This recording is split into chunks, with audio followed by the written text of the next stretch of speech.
वाटण्यासाठी लागणारे साहित्य आहे, हा खोबरा भाजून घ्यायचा, कोथिंबीर आणि लसूण, कोथिंबीर धुवून घ्यायची आणि मिरच्या पण, आणि या 2 तिखट मिरच्या.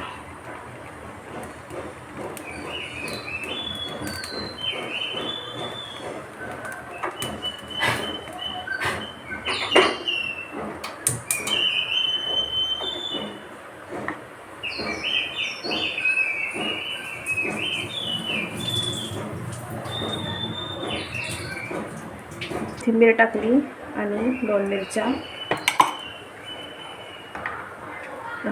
एक 4 टाकू का 3 टाकू? हां 4 टाकू. 4 लसणाच्या पाकल्या.